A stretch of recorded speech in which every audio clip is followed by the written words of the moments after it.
Did Noah's Ark really happen as Genesis describes? Could floodwaters really have covered the entire globe?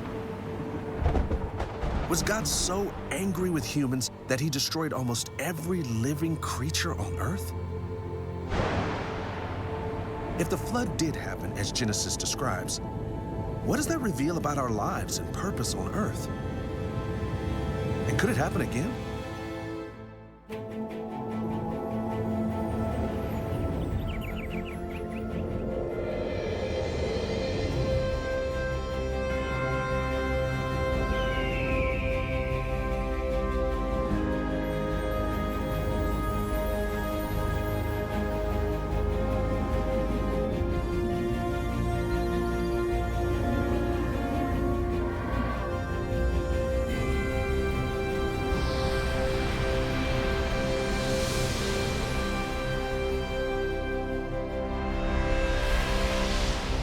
Hi, I'm Marcus Lloyd, and this is Unlocking the Mysteries of Genesis.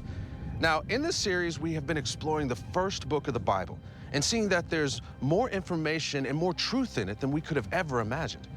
Now, you can't get very far into the book of Genesis without running into the story of Noah's Ark. For many of us, this was the first Bible story that we read as a child. And that's probably why so many Christians view it as more of a fable than a real-life event. But the scientific evidence suggests that it is a very real event that permanently changed the geology and climate of planet Earth. Now, if you've ever been on a sailboat on a lake like this, you know you need to check the weather, take certain precautions. Any slight change in the wind can produce very drastic and dangerous consequences. I wonder what it was like back in Noah's day, preparing for a flood no one else believed was coming. Now, you know the Bible story. In Genesis 6, God told Noah to build an ark that would keep his family alive along with 2 of every kind of bird, animal, and creeping thing of the earth. And God gave Noah very specific instructions for its design. The ark was to be 300 cubits long, 50 cubits wide, and 30 cubits high, with lower, second, and third decks, and a window and a door in the side. Estimating a cubit at 18 inches, the average distance between a man's elbow and his fingertips, this measures out to be about 450 feet long, 75 feet wide, and 45 feet high. Noah built the ark according to God's instructions, and it was sturdy enough to withstand the battering wind and waves of a year-long worldwide flood. But biblical scholars aren't the only ones who believe that there was a worldwide flood. Stories of a great flood that wipe out everyone but a small group of people can be found in ancient texts and folklore and cultures all over the world. Local geography and cultural aspects may be different, but these legends tell of a similar flood story. Scientists, both secular and creationist, also agree that there was major catastrophic flooding in Earth's past. However, that's where their agreements end. See, scientists have 2 very different opinions of this account based on 2 different presuppositions. To better understand these points of view, we need to get our head around these 2 very large words that are key to our discussion: uniformitarianism and catastrophism. These are 2 different foundational beliefs that explain why 2 scientists who look at the same evidence can come back with 2 different conclusions. To explore this mystery, let's take a trip to one of the great natural wonders of the world.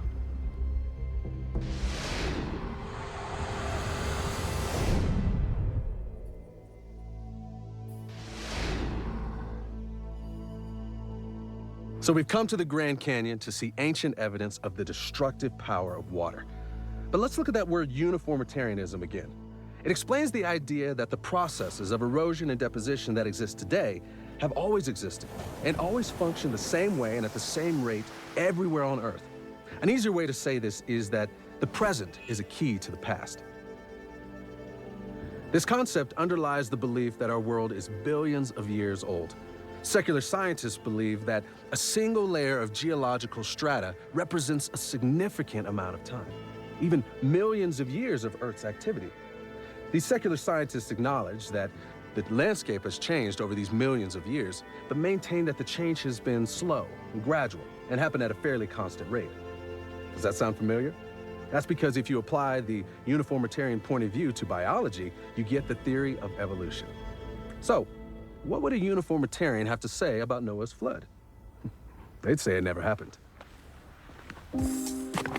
Uniformitarianism is the belief or philosophy or doctrine, if you will, that you can explain Earth history without resorting to things that are out of the ordinary, geologically speaking. It's the assumption that today's geological processes operating at the rates and intensities we see today are all you need to explain things like the rocks and the fossils and the strata. It's summed up in the motto that the present is the key to the past.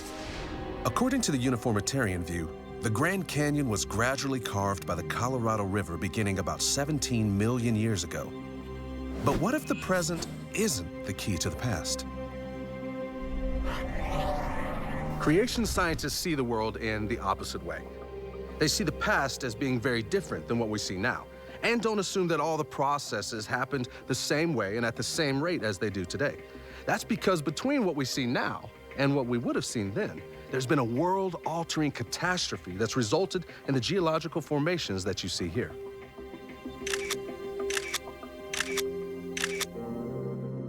This doctrine of catastrophism says that the geological features of our planet, like the ones in this canyon, are the consequences of a key catastrophic event, a violent, destructive flood and its after effects. Creation scientists say that the forces that shaped this landscape and altered the climate and geology of our planet were all caused in a very short time and by a single catastrophic event. The element that played a key role in this catastrophe is the one that's essential for our survival: water.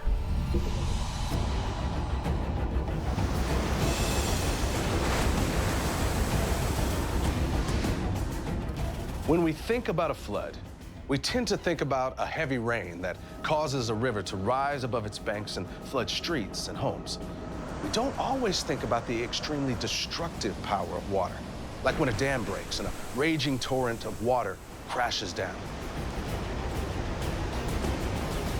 So, we're back in the lab to conduct a little simulation of what happened back in the Grand Canyon. This is a model of Earth's geological strata. Yeah, I know it doesn't compare to the Grand Canyon, but just stay with me here. Now, we add a little water and we get a puddle. No big deal. We add a little bit more water and pressure, then we get some disruption. But if we add more water and more speed to that water, then we start tearing up the Earth, changing things.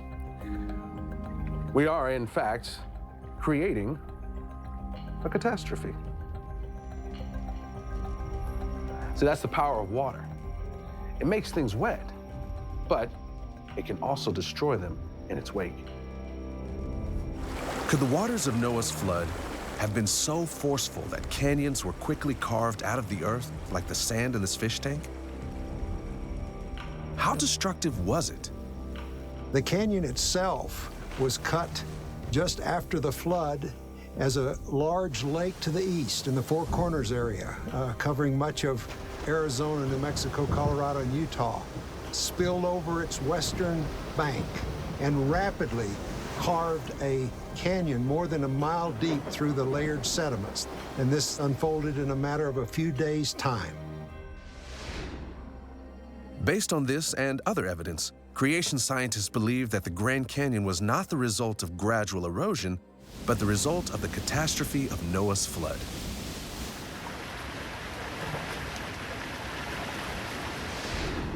So we saw how much damage water can do. But the question remains, could floodwaters have really risen high enough to cover all 29,000 plus feet of Mount Everest? Well, secular and creation scientists agree that the floodwaters didn't rise high enough to cover the mountains. The mountains were smaller and more level, and were uplifted by the collision of continental plates to the heights that they are now.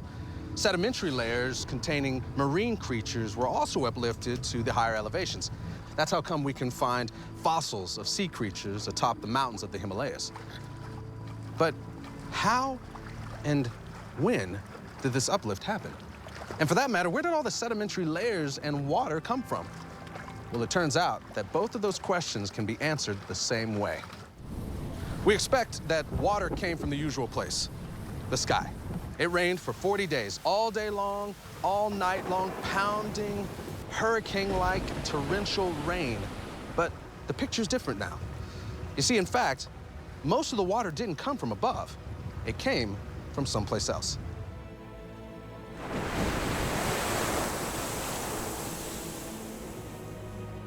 The Bible says that the fountains of the great deep were broken up or cleaved apart at the very beginning of the flood. The great deep, the Hebrew is Tehom, refers to the deep ocean. Many of us believe that processes that unfolded on the ocean bottom during the flood were responsible for much of the water that flooded the continents. These processes primarily involved rapid seafloor spreading, replacing cold, old ocean floor with hot ocean floor that occupied more volume.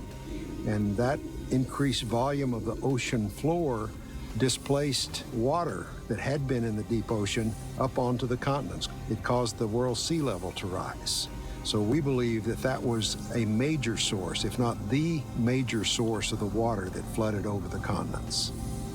So what about the 4,000 feet of horizontally layered sediments that we see behind us? When did they form? Because they contain fossils, the logical implication is they are a product of the flood. So this implies that the flood was a much bigger event involving much more destruction than most people have understood. Remember how the creation scientists believe that the Earth was very different before the flood?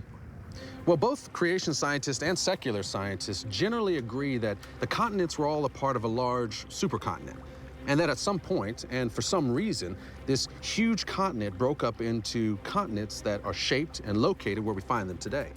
The evidence is compelling that today's continents at an earlier time in Earth history were joined together like pieces of a jigsaw puzzle into a massive supercontinent.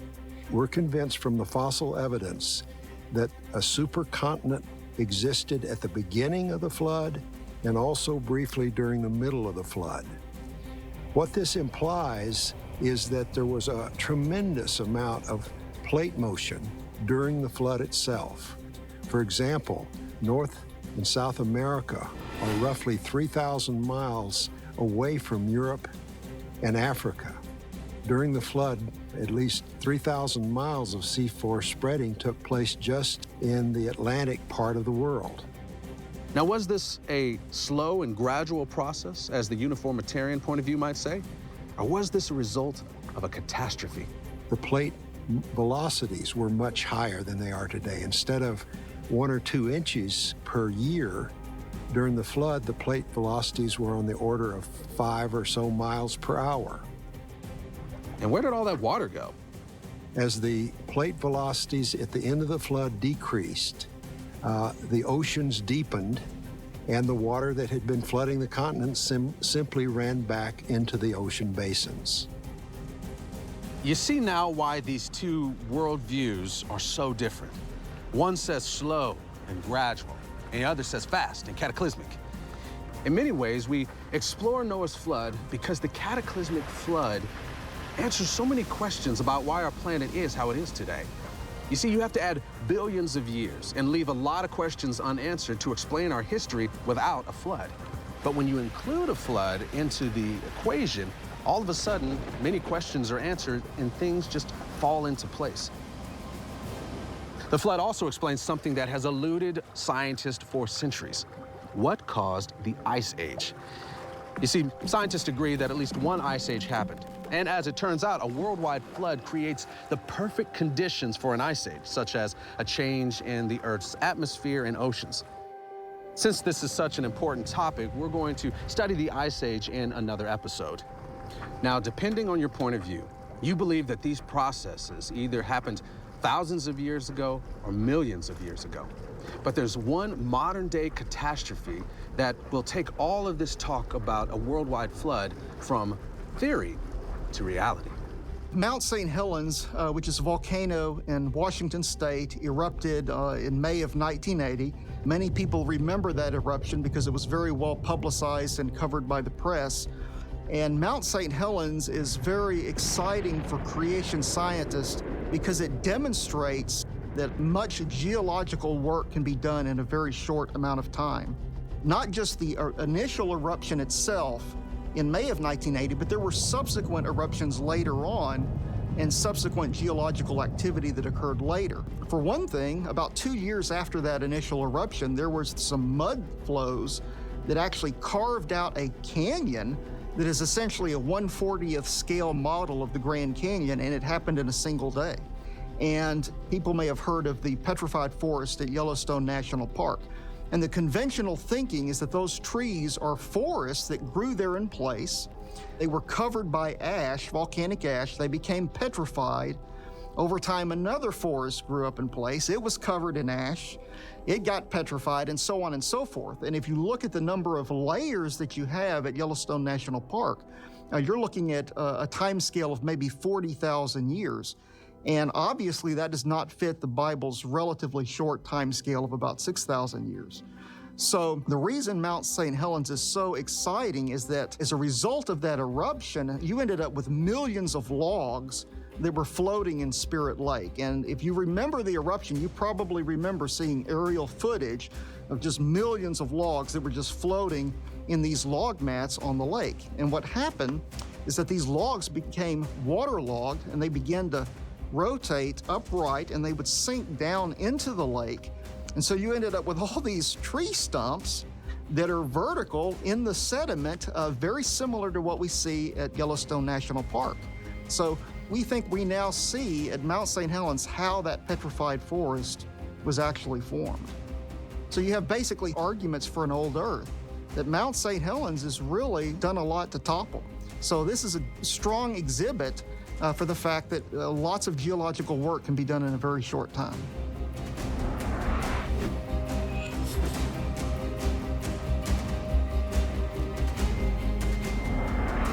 Now we've looked at the bare bones of the Chronicle of Noah as recorded in the book of Genesis.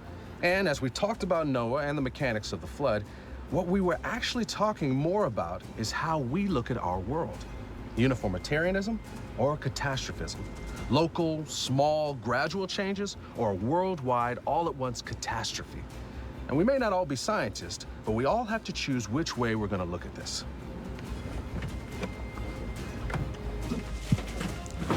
Now, the Bible actually talks about this issue. A couple thousand years after Noah lived, the Apostle Peter, writing about the return of Jesus, said that the scoffers would say, "All things continue as they were from the beginning of creation." Now, doesn't that sound like uniformitarianism? But Peter then explained, "For this they willfully forget, that by the word of God the heavens were of old, and the earth standing out of water and in the water, by which the world that then existed perished, being flooded with water." The word flooded in the original Greek is katakludzo, from which we derive the English word cataclysm. This verb is used only once in all the New Testament and describes the magnitude of the Genesis flood, a cataclysmic event like no other.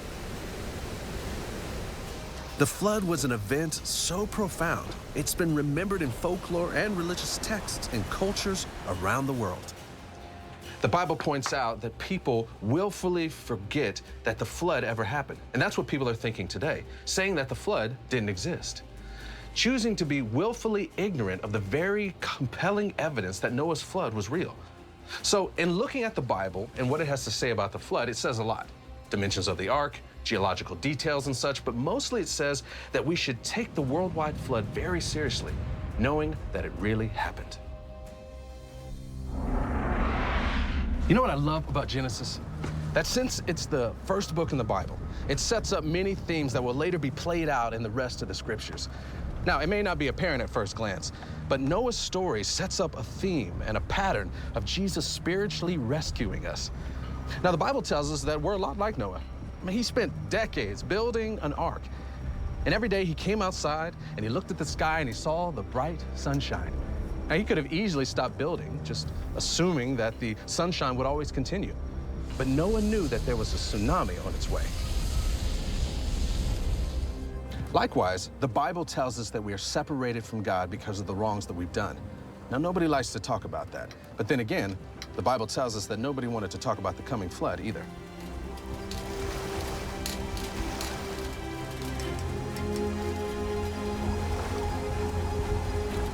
In both Noah's story and our story, God provides a way of escape and rescue. The plan for Noah was a boat, but the plan for us was Jesus, a dying, rising Savior who paid the cost for all of our wrongdoing. But here's the point for us. Peter tells us that Noah preached the whole time that he was building the ark. He told everyone he knew about the flood that was coming. Anyone could have joined him on the boat, but it was only his family that believed him.